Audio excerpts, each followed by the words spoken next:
going to be talking about other topics. So, Sod, over to you. Hello, everyone, and thank you so much for being here.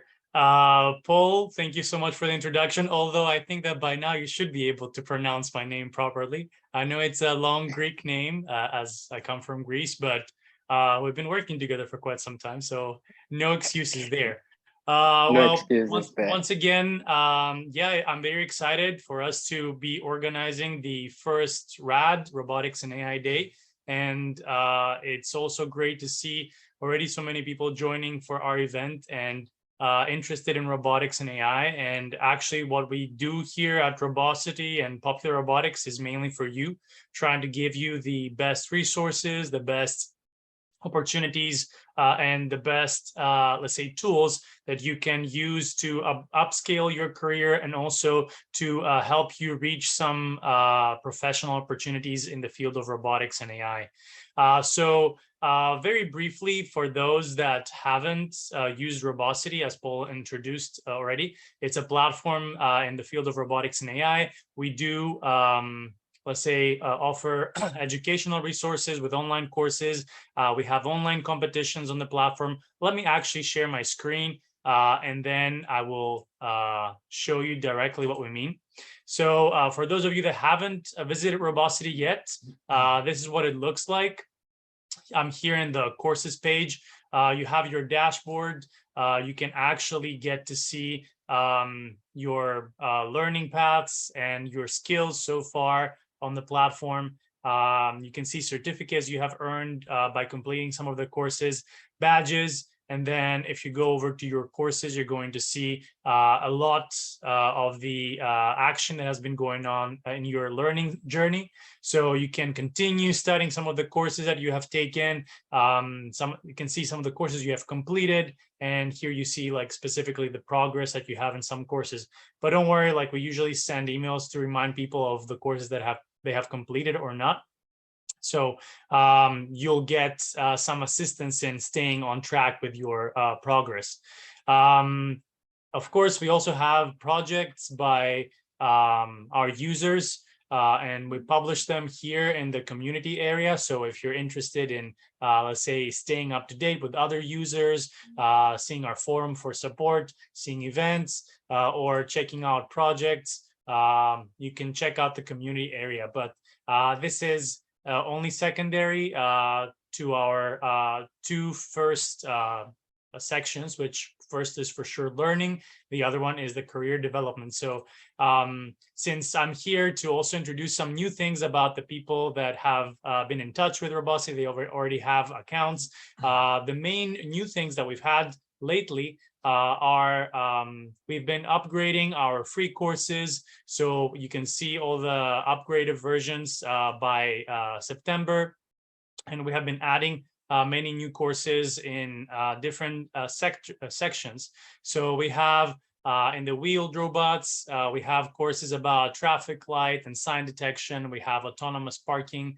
They're both using the latest versions of neural network and deep learning. We have reinforcement learning for the autonomous parking. So these are courses for people that want to take a little bit like driverless cars related content.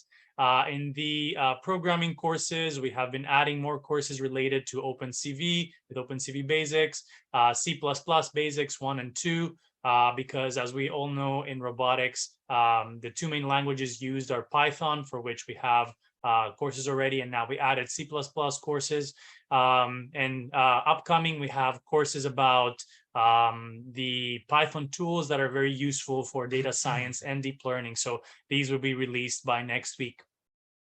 In the artificial intelligence, we already have enough courses about, let's say, speech recognition, vision-based recognition. And lately, we've been adding a lot more about chatbots because it's a hot topic and people want to learn more about this since it can be applied in a lot of industries. So we've been adding courses about it, how to create a chatbot using Python and PyTorch. And we also have a course coming up about creating your own game playing bot using reinforcement learning, which is also a very hot, let's say, trend lately in the world of like artificial intelligence. Another part that is quite new is the cloud robotics courses. It's launched in the last 2 months, and we're very proud of it, of course, because it's the basis of what we think is the future of robotics, with courses about how to set up your machine and also work on Robociti with ROS, which is the robot operating system, and then create simulations with ROS and Gazebo, which can be used in a cloud-based environment, and you can deploy applications in different robots around the world by having tested them in a simulated environment. More courses coming up for this one, since we'll be adding more simulations for wheeled robots and for navigation and the mapping. In general robotics, I don't think we have something new in the IoT courses. We're going to be adding one about ultrasonic sensors as well. And then about humanoids, we have courses being released in September that have to do with a little bit more advanced topics about gait control and full body control of humanoid robots. I think more or less that's it. We have also some innovation and design courses or drone courses, but more or less I just tried to cover a little bit the new parts that are coming up on Robociti. Apart from this, as we mentioned, apart from the courses as standalones, we have organized the courses in learning paths, and that is actually something that has been happening in the last 2 months. So we have organized the courses a little bit better so that people that want to take different paths, career paths and learning paths in the field of robotics and AI can choose their own. And if you don't have a clear idea of what your path should be, you can also take our quiz on Robociti and see actually which is the right path for you. I think we can post a link to the quiz later. I think Paul can take care of that. And then we can, let's say, have everybody test their skills and aspirations and see which of these learning paths, such as robotics engineer with wheeled robots, machine learning and AI beginners, IoT engineers, cloud robotics engineers. So all of these are different directions that you can take in the field, and based on a quiz that we have, you can actually see which one is more suitable for you. So apart from the courses and the learning paths, one big thing on Robociti is our career development section. We have assessments that can help you assess your skills and see where you are in different sections, depending on the subcategory of robotics and AI, such as general robotics, general AI, humanoids, hardware design, driverless cars. So you can take different assessments to check your skill level. And then we have the job section that is currently posting a lot of job descriptions about different positions, and we keep on updating this to give you let's say, opportunities in different countries and in different companies around the world. More or less, this is a brief introduction on Robociti. We have our marketplace as well. You can find most of the, let's say, products and packages over there, such as some career paths as well. But I don't want to spend more time. I want us to get moving. Another just last thing is that up to now, we have been focusing on promoting our subscriptions on Robociti, but now we're also doing some lifetime deals about getting access to the beginner level courses. So you can check that out as well. More or less, that's it from me. I'm going to pass the baton back to Paul, and we're going to start with our, let's say, speeches by our guest speakers. But yeah, one more time, thank you all so much for being here. We really hope that this is going to be a useful and very fruitful presentation and discussion. And make sure to stick around for some networking, because we really want you to get the best out of it and talk to people that have the same interests as you. All right, that's it for me. Back to you, Paul. All right, thanks, Sot, for that comprehensive overview of Robociti. As you can see, Robociti offers basically everything you need to get started in robotics and AI. And if you're an intermediate or expert level professional as well, you can also use it to connect with other people and learn advanced topics. So before we go on to the speakers, I have a lucky draw to announce. So if you stick it out till the end of this meeting, we're going to be conducting a draw where we'll be choosing 2 lucky winners who will get a full year's access to all of Robocity's content. So that means both the beginner courses, intermediate courses, and advanced courses, as well as things like code reviews, which we offer to some of our more advanced users. So to qualify for this draw, all you need to do is just post on either your LinkedIn account or Twitter account, and just talk about the Robotics and AI Day. And all you need to do is just tag Robocity on your post and use the hashtag Robociti RAD. So that is ROBICITIRAD, and then just tag either Robocity by Popular Robotics on LinkedIn or Robocity Online on Twitter. And at the end of this talk or our conference, we're going to be having a lucky draw to select 2 people who have the most likes, and we're going to be giving them yearly access to Robocity's courses and learning paths. So I'm excited to see who the 2 lucky winners are. So I'll be glad to go ahead now with introducing our first talk and speaker. I'm here, Lajos E. Palasti, who is the co-founder and CEO of Pegasus AI. Lajos is going to be talking about how robotics and AI can help animals be healthy, safe, and happy. So before I get started, I'll just give a brief introduction about Lajos because he has quite the background in a very diverse professional career. So Lajos is Hungarian born. He's an entrepreneur, artist, and multicultural enthusiast. He has lived in a whole wide range of countries and had his bachelor's degree in philology in Eastern languages and cultures at the ELT University in Budapest, Hungary, and a master's degree in law and international relations at the Renmin University of China.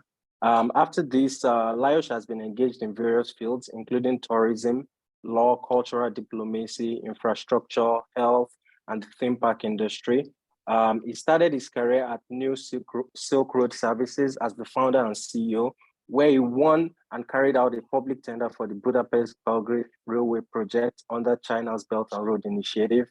And most recently, Lajos is the Chief Operating Officer of Pegasus AI Technologies, a company he co-founded with Popular Robotics, which is the founder of Robocity, and NatureSpan in order to develop pet companion robots, combining the science of robotics and AI, as well as pet health and ethology. So I'm excited to have you join us, Lajos, and you can go ahead with your talk. Thank you. Thank you very much for the thorough introduction, Paul, and well done on the pronunciation. It seems that you are better at Hungarian than Greek, even though it's one of the most difficult languages. Thank you. And Thank you. Good day or good morning, good evening to everyone, depending on which time zones you are connecting to this conference call. And as I said, my name is Lajos Erik Palasti. I'm Hungarian. I have been living in Beijing, studying and working in Beijing for the past 12 years, actually.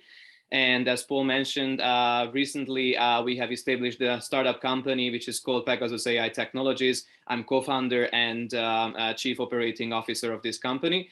And I'm really happy, and thank you very much for the invitation. I'm really happy to be a part of this conference call and to share my journey in robotics and AI.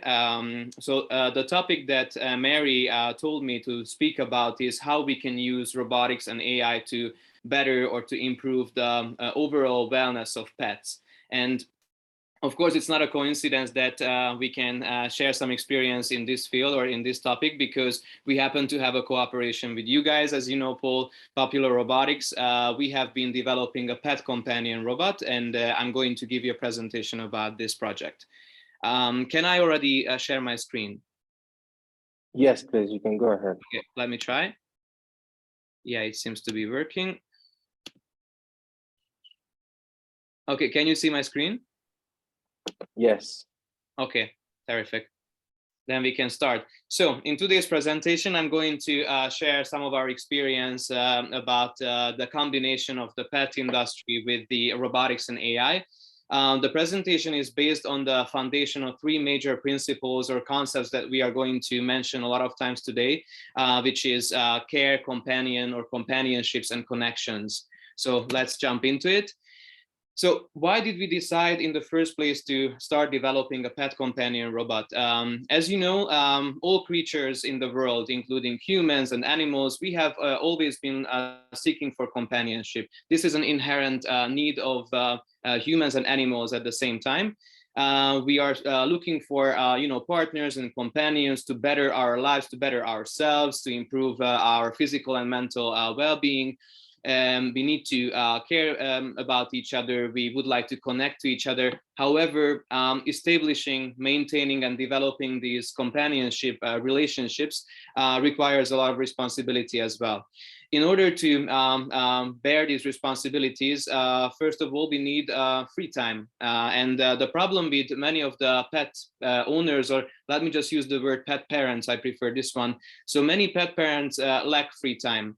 And when they lack free time, they don't have the chance to care about or care for their furry companions. In order to tackle down this challenge, we decided to develop two different products. One is the pet companion robot, and another a software Pegasus AI application app, which is providing the AI solution supporting the robot. So in this project, we are combining 4 different fields actually: robotics, artificial intelligence, pet health, and ethology. Now, I'm not sure if everyone is aware of the meaning of ethology. Ethology is the scholarship that is mainly researching the behavior of animals. And the reason why we came up with this mission is so that we can improve the overall wellness, including physical and also mental well-being of pets, and to meet the requirements of pet parents and small and medium-sized canines and felines. So in the next slide, please allow me to introduce the founders of Pegasus AI Technologies. Sotirios has just given you a little summary about what they are doing at Popular Robotics and Robociti. Sotirios is also the CTO, co-founder and CTO of Pegasus AI Technologies. And besides him, we also have another associate called Mr. Guangping Lu, Chinese national, who is mainly engaged and who is an expert in e-commerce and marketing. And the third co-founder is myself. My name is Lajos Erik Palásti, as I mentioned before, and I'm taking care of the Chief Operating Officer role. Here is our team. You're gonna see some familiar faces. As I mentioned before, this is a cooperation between Popular Robotics and Pegasus AI's own team as well. So we have some team members that are actually engaged in both of these companies. Here you can see some pictures of the team.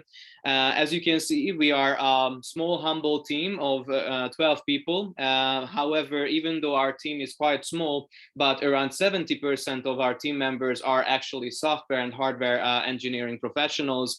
And as you see, we advocate for diversity and inclusiveness. Our members come from at least 8 different countries, and therefore we speak at least 10 different languages. And this is actually laying down the foundations of creativity and innovation at our company. As you saw in the first part of the introduction, we have professionals who are experienced in robotics and artificial intelligence, marketing, management, and e-commerce. However, originally we didn't have professionals from the veterinary science and the ethology science. In order to supplement this lack or this requirement, we decided to establish a professional committee, which is called Pegasus AI Pet Health and Ethology Committee. The committee is chaired by a Hungarian professional from my former university, ELTE. His name is Adam Miklosi, Professor Adam Miklosi. He is an ethologist who is both familiar with dogs and also cats' behavior. Besides him, we have 2 more Greek and 1 Chinese member of this committee who are representing various different fields of animal health and animal behavior. Now, in the following part, we have prepared a few interesting fun facts about the pet industry in China, since we are based in China.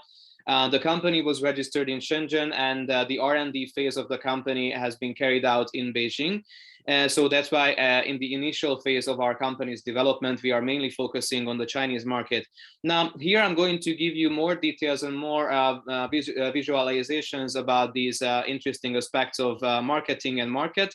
We're going to talk about demographics. We can see, for example, some data about the monthly expenditure. What is interesting and maybe surprising to some of us that pet parents actually tend to spend much more money on their pets than on their own children. This is something amusing, or like I found this very amusing when I first learned about this, but this is also providing a great opportunity for us. Then, of course, the market size is important to mention. The pet care industry has been growing both on a global level and also in the domestic market of China. This is why we also decided to make an investment and start a project in this field. Then we are also going to discuss about the driving force, why people decide to raise pets and why people decide to buy pet products. So let's see it now. The first question is, why do people raise pets? Of course, there are going to be some discrepancies between different nations. However, I think it's going to be common in most of the countries where pets are quite common, that most people decide to raise pets to find companions. This is the case in China as well. 85% of pet parents decide to raise pets in order to have a companion for themselves. Then many people decide for pets because of their hobbies, to reduce stress. And again, a keyword is here again, companion for family. So this actually coincides with our basic concepts or basic, the reasons we started to develop this project. We would like to better the life of companions. Then who becomes a pet parent? In China, it is actually known based on market data that most of the owners of pets and most of those people who decide to buy pet products are female. So 60% are female and 40% are male. Then here we can see some distribution according to age. Here you can see that most pet parents are young or middle-aged people. And this is actually to our benefit because here we are combining the pet care industry with robotics and AI. And this requires people to have certain skills or being able to adapt to the technology that they need to use in order to control, for example, an application or a pet companion robot. So it's great for us, for our project, that many young people decide to raise pets. And what kind of people, who becomes a pet parent? Of course, there are sub-demographic groups who have a tendency to raise pets. In China, based on data coming from the Chinese market, we have identified 4+1 demographic groups. The first one is families with children. Many times parents decide to get a pet for their children in order to teach them how to take responsibility. And after the children are going to grow up and go to another town or city to attend a school or university, they still have the need to maintain their relationship with the pets. And then we have the so-called DINGs, which is an abbreviation that stands for double income, no kids. DINGs are, those people who originally choose. Apparently, I don't have a lot of time left, so I'm not going to give you too many details about these. So basically, we have DINGs, the LGBTQAI+ community, and the elderly who tend to decide for raising pets. Now, why did we decide, what are the problems in the market that we need to address with this project?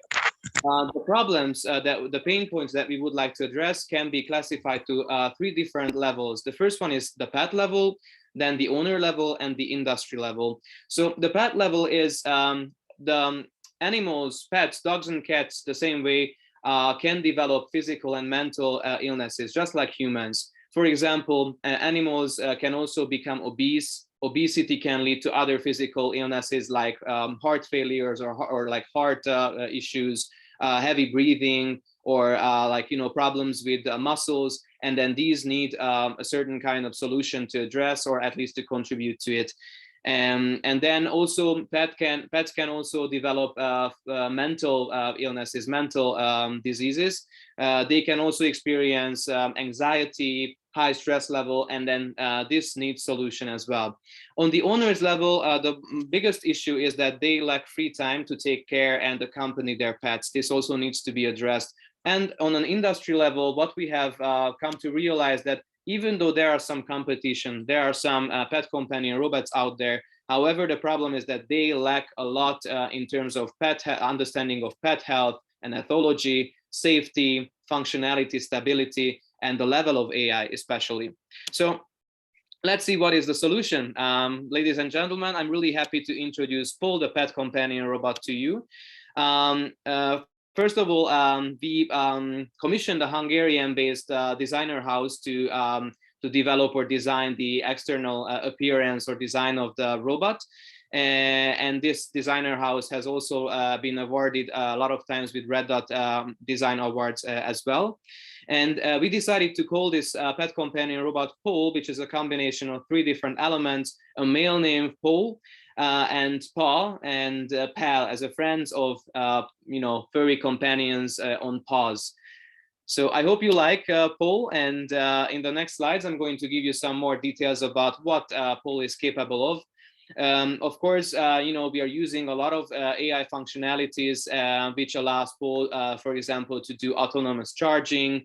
Then the hairdo, when we had to design the hairdo, we actually considered the behavior of pets. And as you know, the sense, like the smelling sense of pets is very important for them to get familiar with their environment, with people or other animals around them. So this hair design can actually absorb different scents, which can help the pets to get acquainted or calm down even, or get excited. Then we also have a snack dispenser. You can use this the 2-compartment snack dispenser to reward the pets, for example, with snacks or health supplements. Then we have rotating toys that you can attach on the top of the robot. We have a laser game, which originally was meant for cats, but then it turns out that even dogs get really crazy about this laser toy. And then we have eyes that can be turned on and off. Then let's see the AI. The AI is actually a very interesting part of this robot. First of all, we have pet tracking and identification AI functions. We have breed recognition system. Paul can recognize 90 different dogs and 30 cat breeds. It has pose detection for 5 different poses, interaction modes, and it also has fall recovery. And then the last aspect of our products, because it also includes the application and other services connected to it. So first of all, we have an application that you can use for remote controlling the robot. The application has an activity planner that you can set up for your pet in advance. You can schedule game time, for example, napping time, or even training for your dog, because it also has a dog training assistant. And then we also have filters and special effects, as you can see. I'm gonna jump over the competition and I'm going to display a video for you guys. This is the teaser for our robot. Here you go.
Okay, thank you for your attention, and I'm sorry that I have been taking a bit longer time than I was supposed to. When I was testing the presentation, it was a bit shorter. I'm sorry about that. Yeah. And as just a closing line, I would like to call all of the participants' attention to the fact that we have just recently launched our Kickstarter campaign as well. So if you are interested to learn more about Pole and its capabilities and functionalities, please visit Kickstarter and look up Pole, the companion robot. Thank you.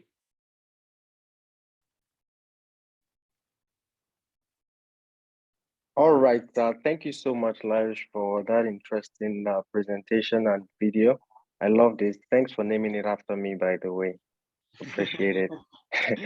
Yeah, but Paul is a very good. It looks really cool, and it's great to see like the way pets are very interested in you know like one would expect that, okay, being like something that looks like a strange toy, that maybe they would be scared of it, but the video, it looks like they are really it's something that they find really interesting.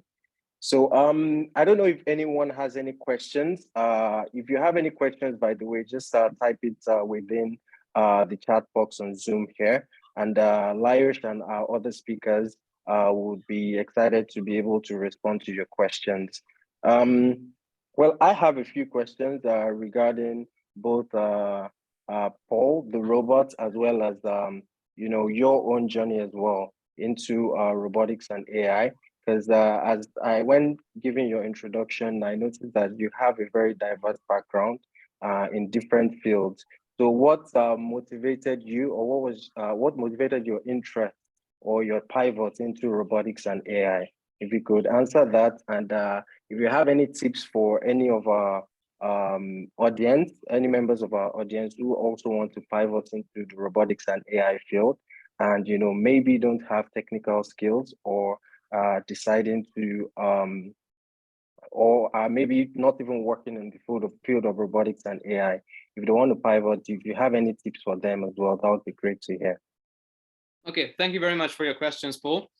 As for the first question, as you also mentioned, I even in my biography, like I have quite a diverse experience in various different fields, and I think I can mainly be thankful for like China and the Chinese language, because as soon as I started learning Chinese, then a whole like a window of new opportunities opened up for me. When I arrived in China, I just relying on my Chinese knowledge, I got opportunities to experience various different fields. So as you mentioned, I was employed in cultural diplomacy, even in tourism, or even in the theme park industry. And therefore, I think I also developed this kind of interest or tendency to try to learn about industries and fields that I have never been in touch with before. And the other aspect that is really important in this, of course, socializing. Beijing is a big melting pot that includes a lot of different people from various different parts of the world. And this is how I also met you guys. This is how I met Sot, you, Paul, and many other members of Popular Robotics. And I was really happy to indulge myself into the world of robotics and AI. I signed up, as soon as I had the chance, I signed up for your first workshop. That was still, I think, at Tsinghua University's X Lab, if I recall it right. And I really enjoyed it because, I mean, of course, I learned some basic programming skills when I was in grammar school back in Hungary, but this was something totally different. And I really enjoyed how you taught people independent from their age and professional background, how to, for example, assemble a robot, how to use different programming languages to control the robot, and then combine these two different skill sets and knowledges to overcome different challenges. So it was basically a subject combining physics, mathematics, hardware assembly skills as well, computer science. It was a lot of fun. And then this is how I got into robotics and AI. Okay, awesome. So you would say that networking, as well as like attending workshops and interacting with people in the field already, is a very great way to start getting acquainted with robotics and AI. Yeah, definitely. Yeah. And we have a question from Emmanuel, which is kind of related to a question that I had as well. Emmanuel says, during testing, did your team ever come across any pet that was scared of Paul? And how did you handle it? Yes, as a matter of fact, we have encountered this situation quite a lot of time. Since there was like a limited time, I didn't want to talk about the competition, but since you're asking this question, this could be interesting. Hi, by the way, Manuel. Here on this slide, you can see some of our most important competition. And then if you look at this one, which is the SkyMe Owl robot, you can see that its external design looks like an owl, hence the name as well. It is meant to imitate an owl. And then this might be a very good choice for, like, human customers, because they might like the design.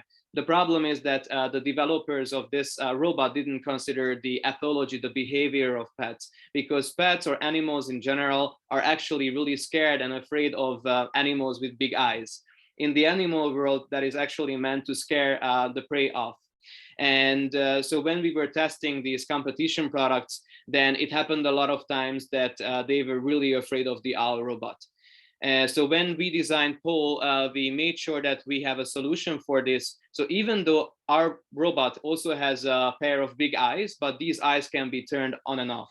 So if the owner of the pet, experiences problems, like similar problems, then they can also decide to turn off the eyes, and then it's going to solve the problem of the pet. All right, great. So basically, the design of the robot needs to be very pet friendly, so that they don't get scared of it. Exactly. All right.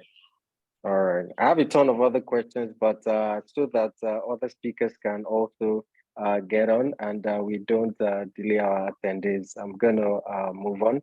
Thank you so much, Lajos, for your presentation. Thank you as well, guys. I'm really happy that I had the chance to be here with you guys. Yeah, thank you. And as Lajos mentioned, if you want to, if you're interested in the pet robot Paul, the link to the Kickstarter campaign is right here in the chat. You can check it out. You can support the project. You can decide to buy Paul if you have a pet that you want a companion for as well. All right, thank you, Lajos. Thank you, guys. I'm going to be moving. Yeah, I'm going to be moving on to the next speaker now. So our next speaker is Ana Ramirez. Ana is going to be talking about how AI can change the business landscape for SMEs. Ana is currently an infrastructure consultant at AT&T and has a background in electrical engineering. She has worked on projects across different cities as well, and is currently running a business that is using digital services and AI to help small businesses in the supply chain sector. So Ana, welcome to the meeting, and I'm excited to hear what you have to say about AI and small businesses, because it's a problem that, or it's an opportunity as well as a problem that a lot of us, who are interested in setting up businesses are facing. So welcome, and you can go ahead to share your screen. All right, thank you for the introduction. I'll share my screen. Let me know if you can see it. Oh, wait, I'm going to share my screen. This one. All right, can you see it? Yes. Yes. Okay, so thank you. I want to thank you for the invitation. Well, as you explained, I'm currently working in Mexico City, and me and a team of engineers are starting a business on the supply chain sector, because we see this is a really changing opportunity in Latin America, and mainly right now we are focusing in the Mexican market, since all this global supply chain have changed and been disrupted. We saw this is a really nice opportunity for the small and middle enterprises to recover and to get initial traction on the business side, and help them grow. So I'll be introducing a few concepts of AI and talk about a little bit more about the small and middle enterprises. Let me show you what we will be talking about. Be artificial intelligence, small and middle enterprises, and how AI can change the scope of the approach of the small and middle enterprises and help them grow. How is the penetration and adoption, and how can we deliver value? And by the end, we will leave a conclusion. So, as you know, mainly artificial intelligence is a machine intelligence demonstrated by machines, rational intelligence displayed by humans or animals. Well, there are several representations of AI, which include reasoning, knowledge, representation, planning, learning, NLP, or as you know, natural language processing, perception, and the ability to move and manipulate objects. So without going too deep, I want to show you more about the nuances of AI, of its branches. So we know there is artificial intelligence, and that's the ability of a machine to learn and reason like humans in order to solve problems creatively. Machine learning, which is the application dedicated to create algorithms that allow systems to learn without human intervention. And deep learning, which is creating a subset of machine learning focused on creating artificial neural networks. In other words, systems that imitate the human brain, adapting and learning from large amounts of data. So next, let me talk about the small and middle enterprise. So they come in different sizes, and they are defined differently around the world. They make up the majority of the business operating around them. And in Mexico, due to sustained economic challenges, first from recession and then the unprecedented disruption caused by COVID-19 pandemic, Mexico's small and middle enterprises have had to adopt new digital tools and technology to survive. They play a large role in the nation's recovery from the pandemic and future economic growth. The current use of digital tools will play a crucial role in their business crusade to recover from the pandemic. So statistics show that COVID has had an immediate negative impact on the small and middle enterprises. So the survey showed that 49.2% were forced to suspend business for a period of time in 2020, and they had to seek additional sources of funding. So how can I help the small, middle, and middle enterprises?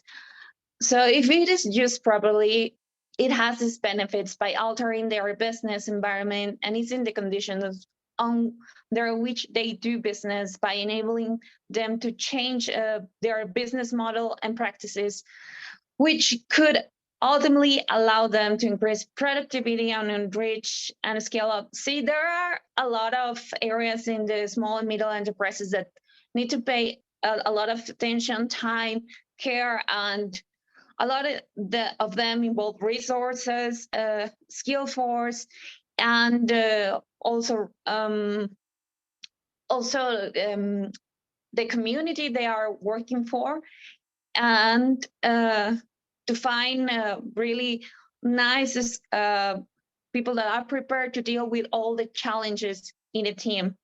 So AI can help them through shorten the time of finding these resources, whether it is money, whether it is skill, appropriate skills force, and also administrating the business. We will call this like a smart smart way to manage their resources and shorten their time of this to tackle immediately, in order to tackle immediately the problem they are working for to their public. So why AI?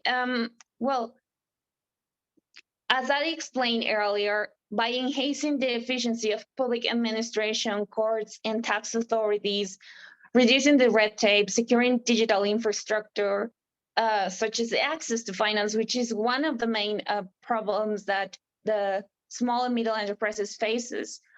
It will reduce the cost and experimentation and innovation. At the same time, a small and medium enterprise, they create new innovations on a day-to-day basis.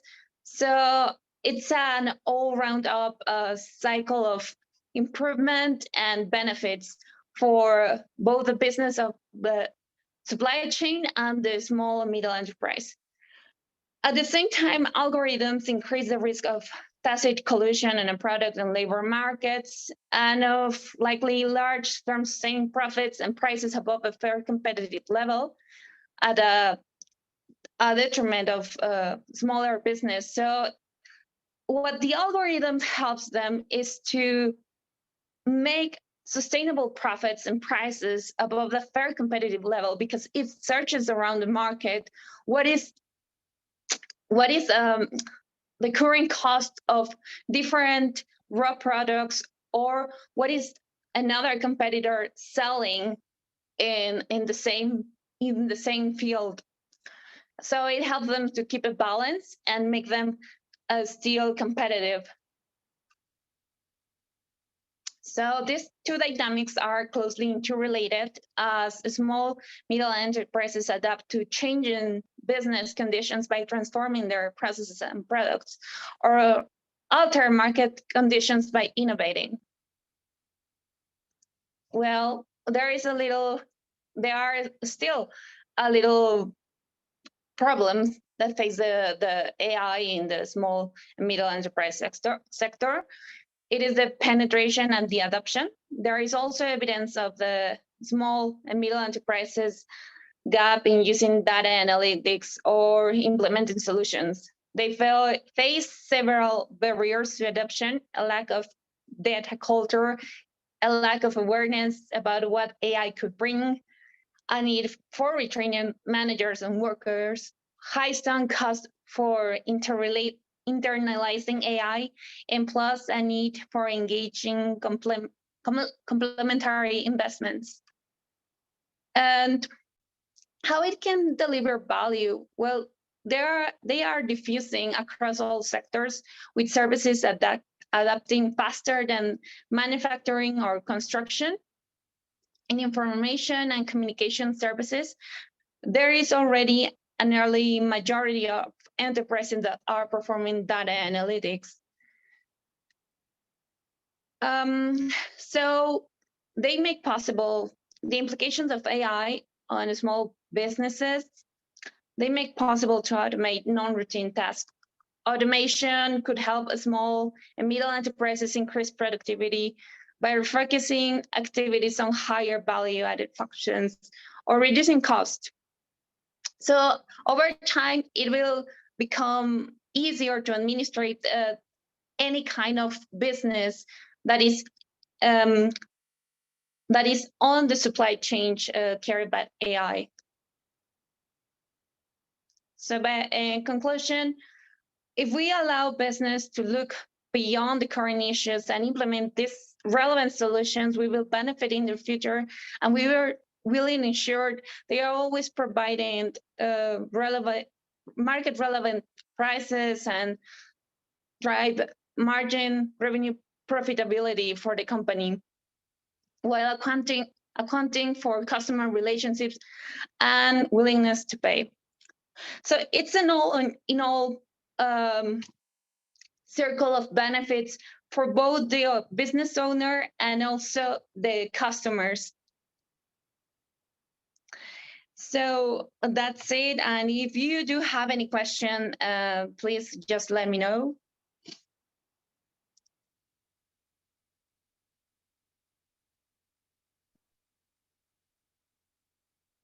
Yeah.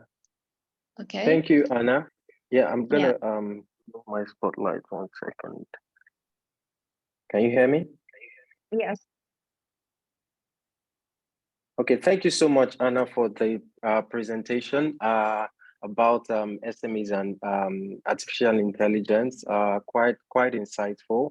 I have a few questions, and if anybody else has any questions as well, you can put your questions directly on the chat.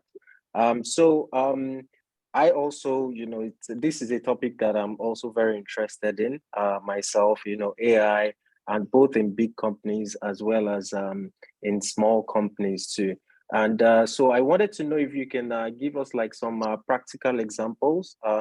If you have any personal examples of where, either in your business or in your career professionally, you've seen AI being applied in small businesses and some of the challenges in adoption.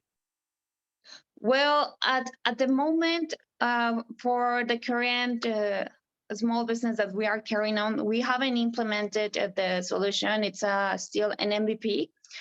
And the adoption yet, it's a little bit hard to penetrate the Mexican market. In some parts is difficult due to the lack of knowledge. And of course, there are other parts that can adopt, but they are in different parts of Mexico City because I think the problem is due to the lack of culture of an awareness of AI here in Mexico. Still, it's pretty new, the topic here. And I think at the south of Mexico, there are still like early projects based on data. We are still working with implementing infrastructure for the data. So it's like really, really early. It's like a really, really early time to get into like too deep for AI. We see that this is a really nice opportunity to create like pioneering, I think, somehow in the supply chain and developing business with all other small sectors that are here in the market. So not a lot of examples here in Mexico yet. Yeah, it's in a Latin challenge. America, it's still like really, really small, small market. Yeah, it's a challenge all over the world as well. Even in established countries where, yeah. Can you hear me? Yeah, it's a challenge all over the world where even in established markets, SMEs don't have, the education required to recognize the benefits of artificial intelligence. But for some of our audience here, even if you use their copywriting tools, for example, like copy.ai, that helps a small business that is doing maybe marketing, to be able to create content very quickly. Then there are tools such as there is this tool called Flyfin that, for example, uses artificial intelligence to automate tax returns.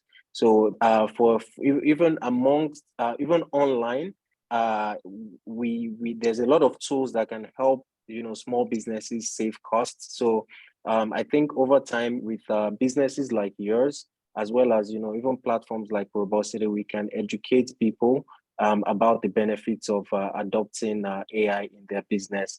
And even, for example, the chatbot course that we have on Robociti can actually teach a small business owner, for example, to be able to build a simple chatbot that can help them with, customer inquiries and things like that. Those are some examples of, ways that both in Mexico and in other places as well, we can also adopt AI. Thank you so much, Anna, for your presentation. And if we have other questions, we're going to follow up much later. Thank you so much. And I'm going to share my screen again so I can present our next speaker. Of course. Thank you, Anna. So our next speaker is Payal Rajpal, and Payal is a futurist educationist and entrepreneur, and currently leading Robotex India. And she's going to be talking about how robotics and AI is solving problems in education. Glad to have you with us, Payal, and excited to see your presentation. Hey, Paul, thank you. Thank you for the introduction, and very happy to be here as well. You can go ahead to share your screen as well. It's not allowing me to share my screen as yet. Okay, let me stop sharing. You can try it now.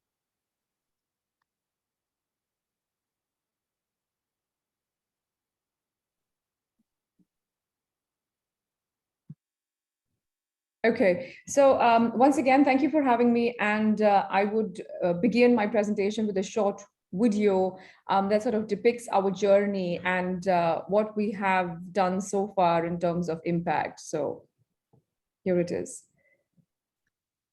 Paul, my full screen is visible, right? And the music. Okay, great.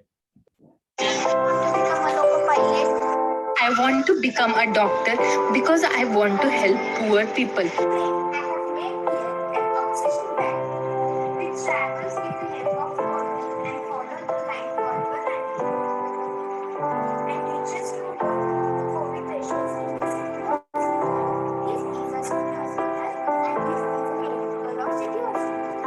I will don't touch my phone. I will click on this link.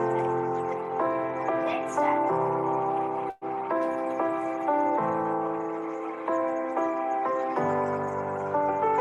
I made a project to tractor to help farmers to farming, and it is useful to do agriculture and do feeding.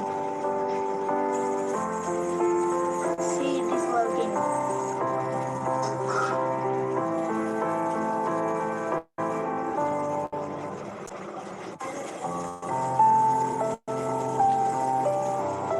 Yes, done.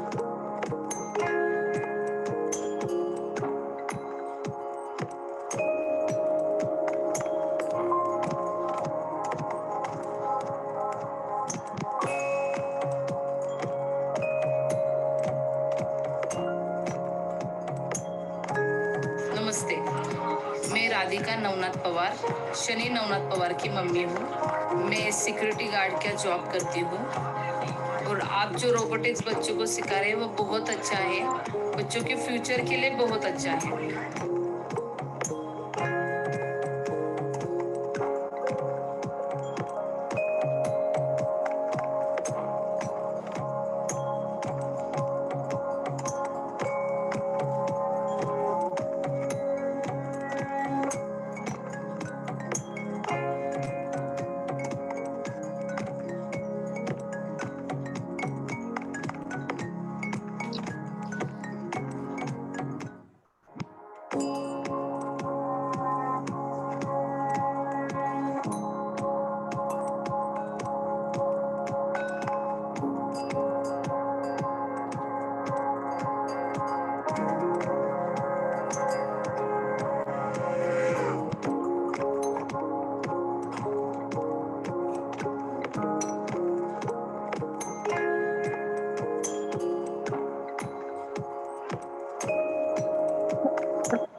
yes, like I said that, I would begin with a video that pretty much depicts what we've, done so far.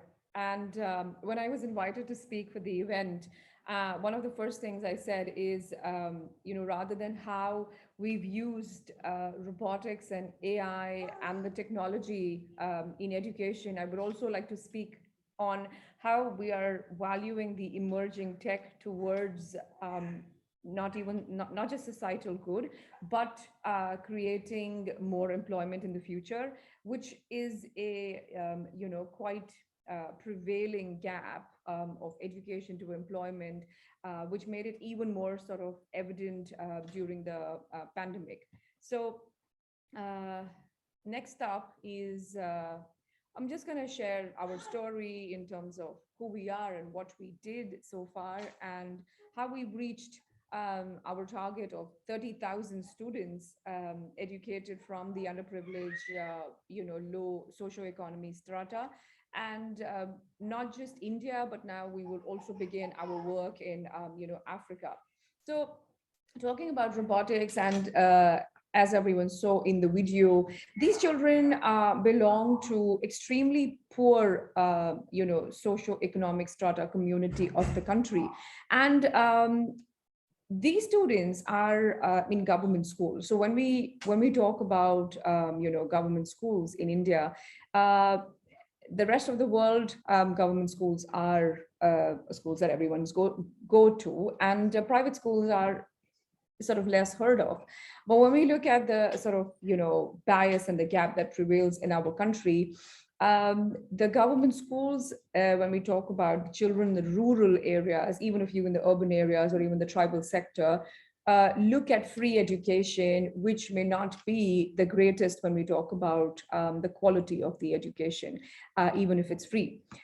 So when we look at the best infrastructure, which is the digital infrastructure of emerging tech, talking about the 10 top technology skills an individual requires to be employable in 2030 and ahead, we are looking at robotics, AI, IoT, ML, the digital marketing, all of it together is going to take at least 2 to 3 decades for the government school students to be empowered with this educational technologies.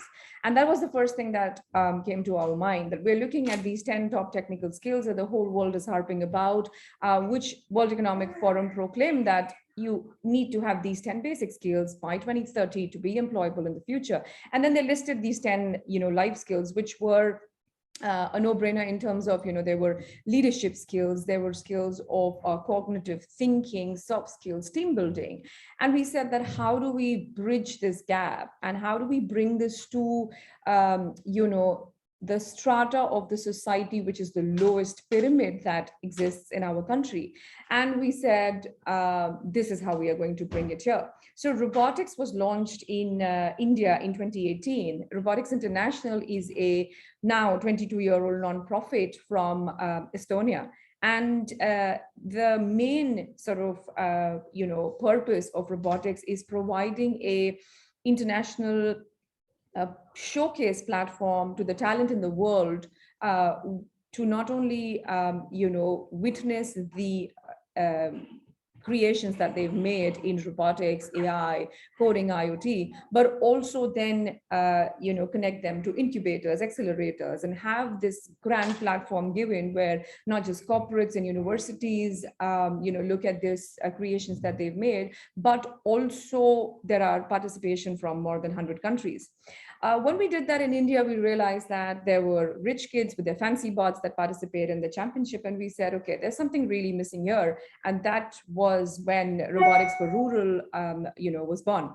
So we began with baby steps in, let's say, 2018, 2019, where we worked like you see in the picture. These are children from the tribal community, a minority community from our country, which is in the deep dive, geographic, demographic pockets where internet is unheard of. When we say internet, I mean Wi-Fi, also mean 3G or a 4G phone network.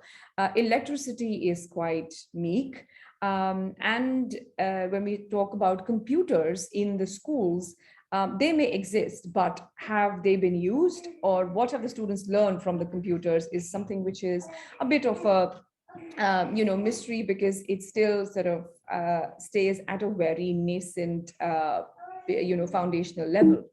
And that's when we said, let us begin with the ones that have never seen a robot or have programmed a robot. So we successfully educated 7,000 students in the tribal workshop in 2019, which then participated at the Robotics India Championship. And they made it to the, top 10 podium position, which reinstated our faith, saying that, not every community should be in India, or when we talk about countries that are still upcoming in terms of education, technology, education and technology, especially to the low strata of the community. But otherwise, when we look at India as a country, it has produced the largest number of unicorns in the last 2 years in the world. But then we also look at, this gap that prevails in a paradigm shift, which is imperative. So we said, let us begin with this. And then, so this is what I was mentioning earlier in terms of, what our structure is and how the semblance and inequality in the private and the public school sector sort of exists. And we said that we will bring it to the public school at a price which is extremely challenging to the private players who are teaching robotics and coding in our country, and also making it very affordable. So our model is a complete corporate social responsibility model, wherein we have large corporates that are gracious to come forth and join and align with our vision mission to educate 2 million students on emerging tech by 2025. So that is how we sort of, got to the grassroots level with the help of the corporates and our program, which is heavily influenced by the curriculum and methodology in Finland and Estonia, where a 4-year-old codes and a 6-year-old builds a robot. So the other initiative that we launched as a first, so we thought there is girls who code, there's girls in STEM, there's girls in tech, but there isn't girls who build robots. So we launched our initiative, Girls Who Build Robots, thinking of the gender gap that prevails in technology-related jobs and how amazing it has been in the year 2021 and 22, when we've heard, large corporates like Wipro and HCL have hired 60% women in, their new job recruitments. So that is the reason why we launched Girls Who Build Robots. And typically we begin our programs from a grade 5. So we are looking at, anyone between age 8 to 10 to begin our programs, because this is predominantly, we do it for the K-12 sector. We also do skilling for the, college students. When we're talking about the structure in India, it's a 10+2+ 3 structure, or it's a 10+5 structure. So we do skilling for employment purposes for the last year or the last 2 years of the college students, again in the similar technologies, for them to be empowered for at least entry-level jobs at the tech companies. So what is it that we are actually looking at when we want to build a sustainable model of education in emerging tech to build the gap of employment, and also make it very gender inclusive in terms of robotics, and therefore, Girls Who Build Robots. Now, how did AI play a very large role, in our sort of journey is we used a learning management system, which looks like this. And this tool was heavily sort of the tool that was used by the learning management system was predominantly, AI, wherein this worked as an exact online model to a offline school model. So when people said during the pandemic, when everything was shut down, how did we still achieve a number of between 12,000 to 20,000? And we still went on educating the students, especially the ones who don't have access to a computer. They may not have fancy tabs or laptops. The electricity is extremely sort of meek. Wi-Fi is unheard of. They have one single device at home, which belongs to one of the parents. The typical earning of the parents is anywhere between $100 to $150 a month as a wage of a parent, where they run a house where, you know, there are 4 to 5 members or sometimes 7 members that live under one roof.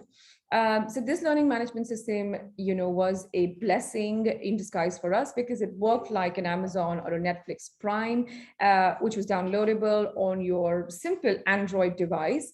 And every time the mobile would be in network, all the lessons would be updated. So when we're looking at, you know, the lessons that were taught in terms of coding and robotics, every day when they were updated with the new Zoom lessons that were taught, children who have missed it could go to the LMS and, you know, revive what the lessons were. And that's how AI played a very, very important role. Then the next best thing that sort of, you know, we do in terms of, you know, bridging the academia to industry gap. We've always seen that, you know, a stellar student in a university is still clueless in the first 2 months when they join a corporate. So we said that what we would like to do is have students build these amazing capstone projects on, you know, different problems that the world is witnessing at the moment. So we don't want to give you a problem statement. We want to tell you, hey, listen, there needs to be a solution which is driven by technology for defense, for agriculture, for environment, for solar, for energy. And that is something which, you know, prevails not just in every country or every strata of the society, but even a child or a school-going child or a college student understands that, you know, if I had, you know, electricity, or if I had gas connection, A, B, and C would have been simpler for me. And that's what comes to building a capstone project. And then we get the students exposure by participating in the robotics world championships, where they have a larger platform, a wider horizon to get not just internships, scholarships, but also, you know, possible job offers. And then lastly, what, you know, what I would want to say here is these students who came from, so this is a bit of what was covered in the media about us, being the very first as a nonprofit that, you know, educated 30,000 children, and going strong with regards to providing scholarship, internships, and jobs, accessibility to jobs at the interview level for, you know, the college going kids, basically. So yeah, this is who we are, what we've done. And technology has been a blessing. Emerging tech has been, you know, a window for a new horizon to these students who would not only see a brighter future by learning, you know, these tools and tech, but also it's removing the societal typecast that I went to school, but I did not learn what a private school child learned, and therefore I don't have access to this job. So yes, here we are, and this is our story. Thank you very much for patiently listening to us.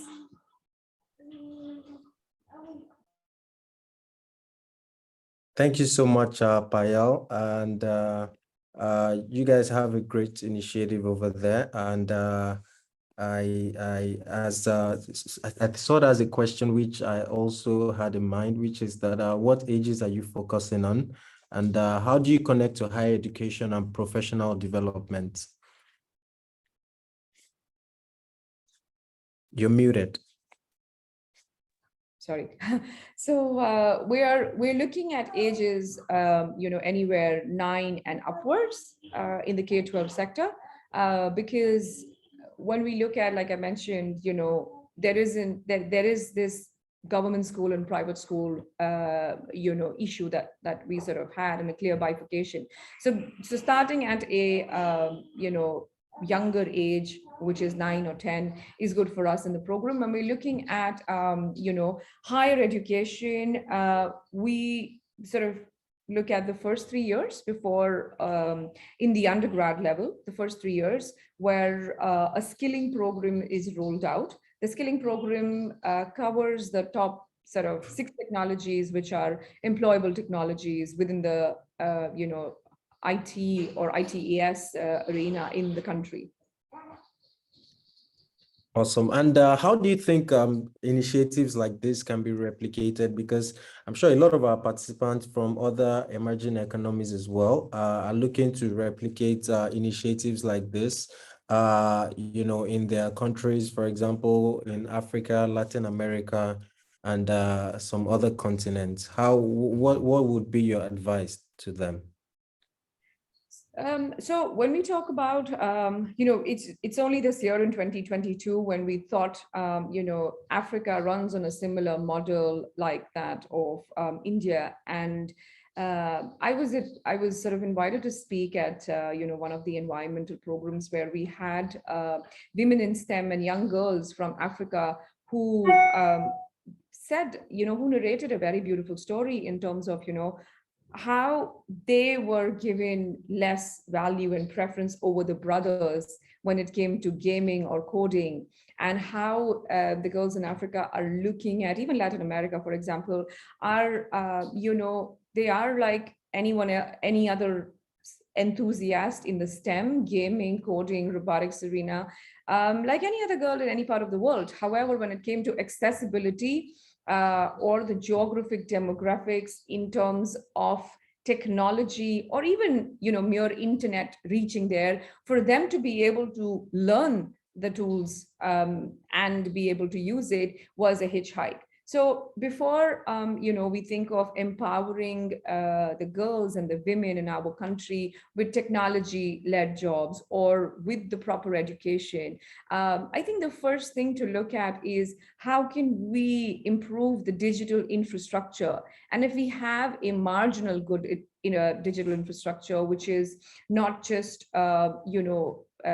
sort of left to the cities, but also to the deep dive, let's say rural pockets or villages, how can we collectively make an effort to make the girls inclusive of this, and not just think of, if it's gaming or if it's coding, it's only a boy or a male child who's going to do it. And I was surprised that to hear about this even in the beginning of 2022. And I thought that it's just India and Africa, but no, it is sort of, happen in Mexico and Latin America as well. So I think we as, a world together need to advocate that change extremely strongly with our sort of, inane thoughts, and make this change happen.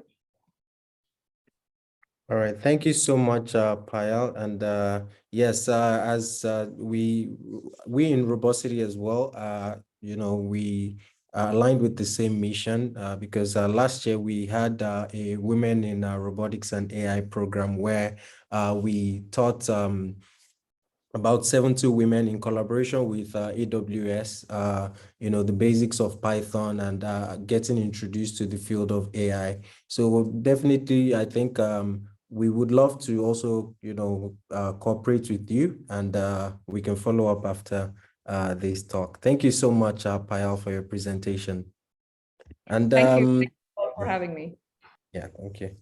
Don't forget, guys, the competition that is ongoing will soon be expiring, since we'll be coming to an end shortly after a few more presentations. Don't forget, just post about the Robociti Day on your social media, LinkedIn or Twitter, tag Robociti by Popular Robotics, and just use the hashtag Robociti RAD. And the first 2 posts with the most likes will win a Robociti yearly subscription, which has access to all our courses, chatbot creation, artificial intelligence, ROS, and a lot more advanced topics. I've added the instructions to the chat. So we'll be going on to our next speaker now. Our next and final speaker, actually, Ayush Sharma. And Ayush is going to be presenting. So let me share my screen so you can see it.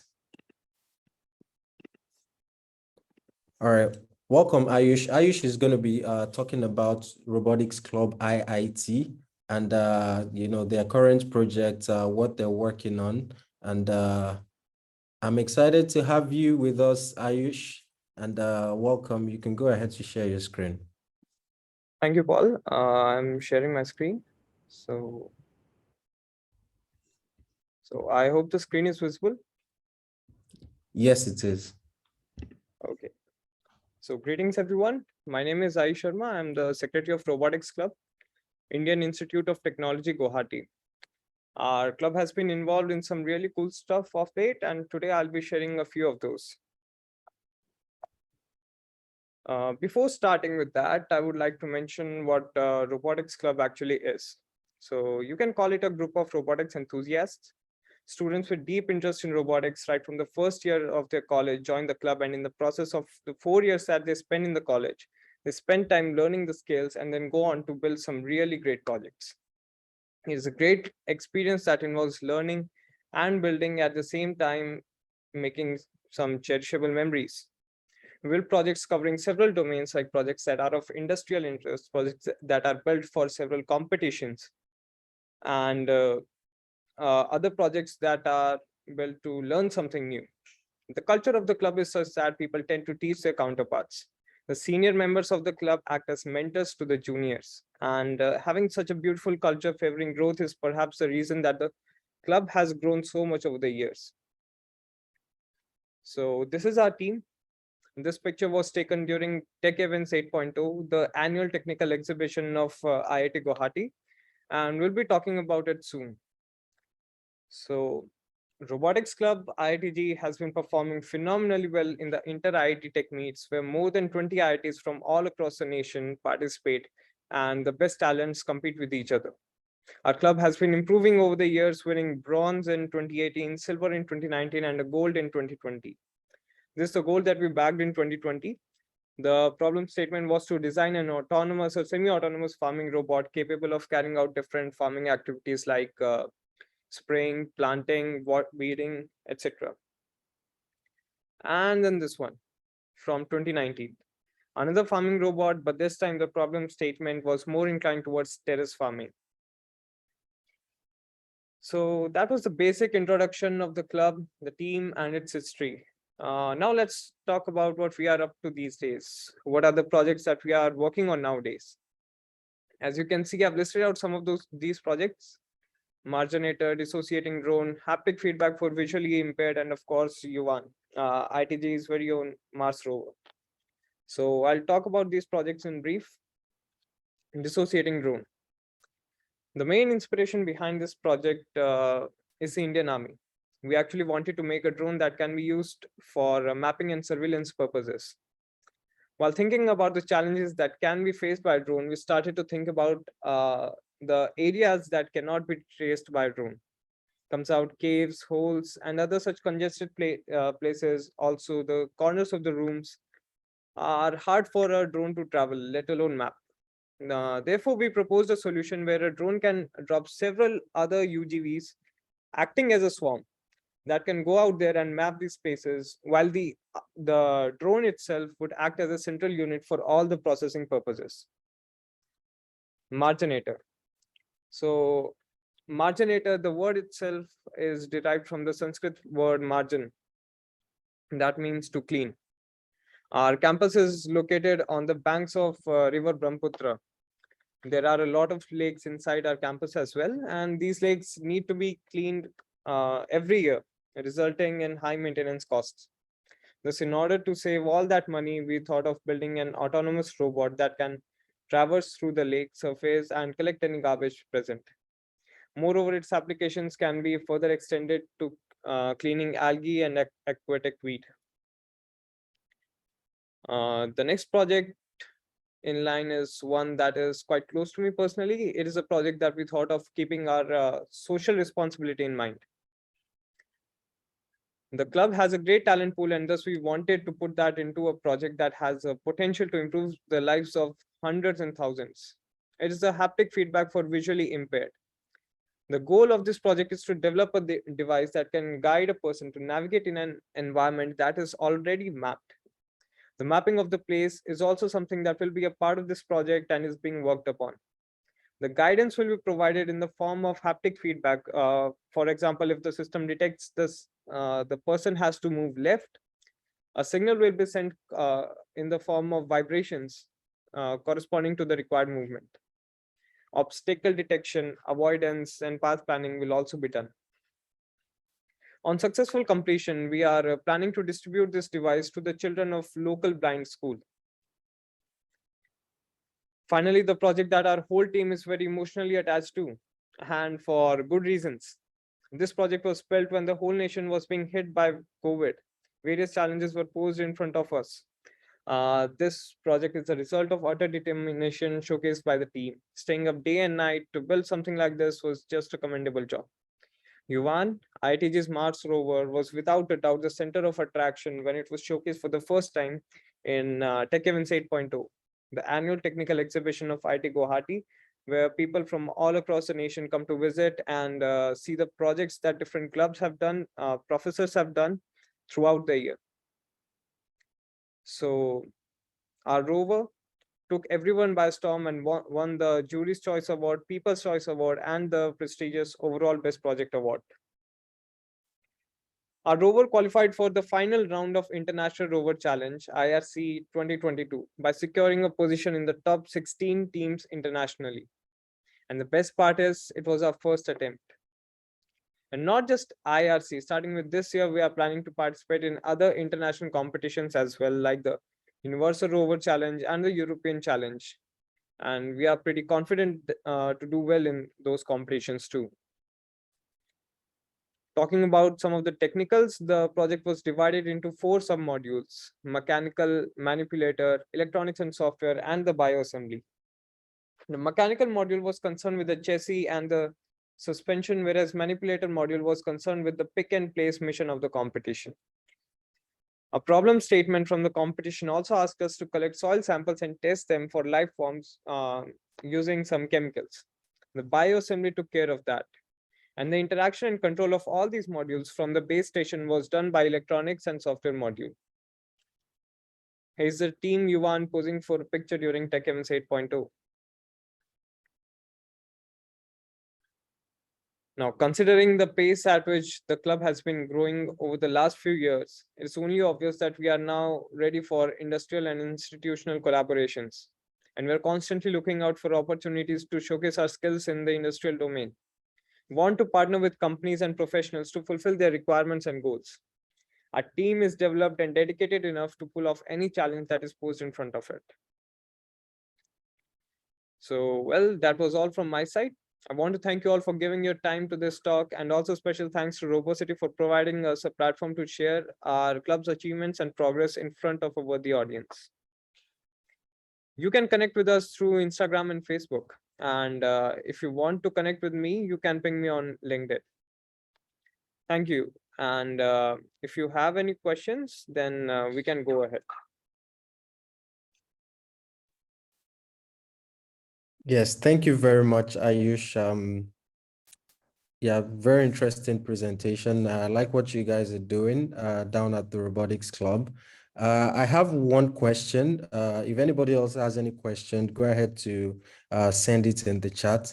But I wanted to know, as a school affiliated robotics club, what manner of support do you get from the school? And if people in other universities, want to set up similar clubs, how will they go about it? For example, how do they connect to competitions, and how do they also propose these ideas and get funding from their universities? Okay. So as far as our university is concerned, IIT Guwahati does contribute towards the club, and we get funds from there to build our projects. But what we try to do is we try to connect with the different companies and NGOs and professionals to get funds for our project, and in return we can do their projects also. So that's how things go. And as far as setting up clubs like this is concerned, then the most important thing, or I can say the starting steps can be to participate in competitions. There are different robotics competitions, and Robociti is one of those who organize quite a lot of competitions. So people can go and participate, and slowly and gradually develop a culture in their college, in their university, where people are inclined towards robotics. And soon, with time, the institute will also be interested in funding those. Thank you very much. And from SOT, we have any of your projects continued to become commercialized projects? Yeah, not as of now, but the projects that I just showcased, these projects, some of these projects are being built in collaboration with the E-Cell, the entrepreneurship cell of our college. So we are planning to commercialize these projects, the drone project, haptic feedback, and the marginator. All these three projects are being built with a view to commercialize in future. And probably some of these can be taken up as startups by our students, by the club members. Okay, wish you best of luck with that. And definitely we'll be looking forward to seeing some of these products in markets. A lot of startups, hardware and software startups actually started in university. So you guys are on the great path. Thank you very much, Ayush, for your presentation. And as Ayush mentioned, on Robociti, we have competitions periodically. We have competitions related to both AI and robotics, where you can showcase your skills and also earn prizes alongside it. So that actually comes to that signals the end of all our presentations. We're going to be going next to the networking session. Thank you to all the speakers. We covered a lot of ground in these speeches, from education for younger students down to university projects, as well as also commercialized AI, both in the hardware sector, using Paul as a case study, which is the pet robot, as well as AI for small and medium enterprises. So we're able to cover both the entire spectrum of, both robotics and AI applied in educational institutions, as well as in commercial institutions. And the speakers we will be sharing a lot of all these speeches after the meeting to all the registered participants, so that you can follow up with some of the speakers, as well as, if you want to recap any of the information that you've learned so far. So we're going to be going on to the networking session now. We're going to have 2 breakout rooms where, people can discuss, network with each other, and if you have any questions, really, we'll have one Robociti participant in each of at least one Robociti team member in each of the breakout rooms, so that you can ask any questions you have, both about Robociti and about robotics and AI in general. So my colleague Mary is going to go ahead to set up the breakout rooms now.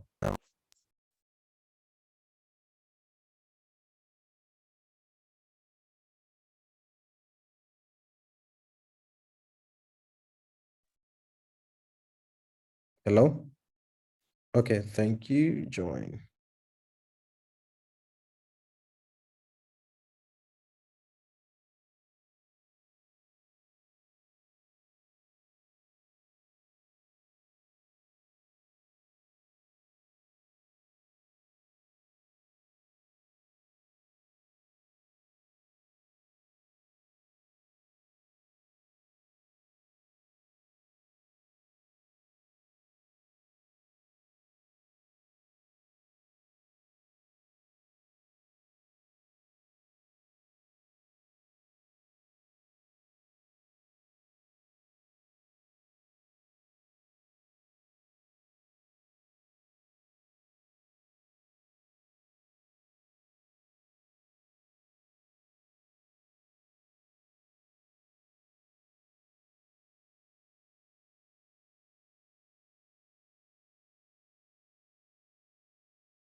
Okay, I think we're back now.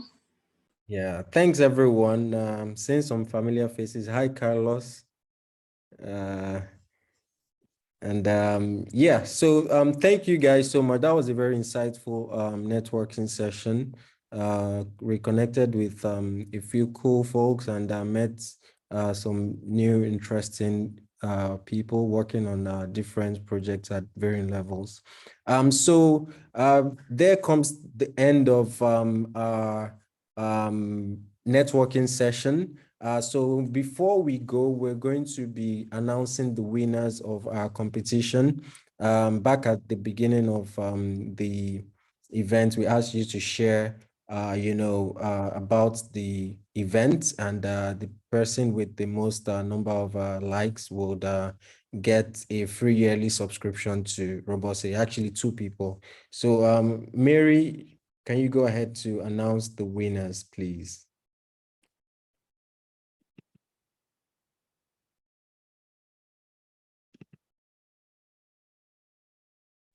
Okay, yeah. So hi everyone. It seems we are only going to award one winner because most people just reshared our post and didn't like post it. They reacted to our post and not like shared it. So but the winner of our lucky draw is Zainab Kasser. I think Zainab, I saw Zainab here earlier. Thank you. So, thank you. I'm so grateful for you. So congratulations on winning a 1-year Robociti subscription. You can use the subscription to access some of our premium courses and code reviews and other Robociti features. I think Sot can talk more about what it includes. Yeah, I think Paul mentioned it. It includes access to beginner, intermediate, and advanced courses, and also code reviews for all the challenges that exist at the end of most of the courses. So we're really glad that you got to win it, and we're really sure that it's going to help you on your path to getting more involved in robotics and AI, and getting actually from a beginner level, if you're a beginner, to a more advanced level, up to the point that you can actually also find employment in the field of robotics and AI. So congratulations one more time. Thank you, and I'm so grateful. We will contact you later with information. Make sure you send Mary your contact information and email so that we activate your subscription. How can I contact her? Mary will speak to you in a private message. Okay, thank you. Yeah. All right. Thank you so much. Paul, back to you. All right. Congratulations, Zainab. And I mean, that's not the end of the freebies. We always have, if you register to Robociti, we regularly have discount packages for our subscriptions. We have the beginner subscription at which starts at $9.99 every month for people who are interested in learning the beginner level courses. And then we have the more premium subscription for people who are already experts who want to learn some of the advanced courses. Some of them include driverless car courses, some introductory drone courses, as well as ROS courses and others.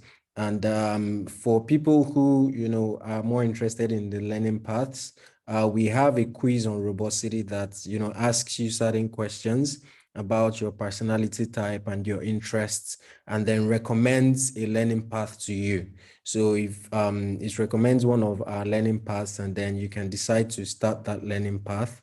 And by the time you finish it, hopefully you'd be able to, land a job.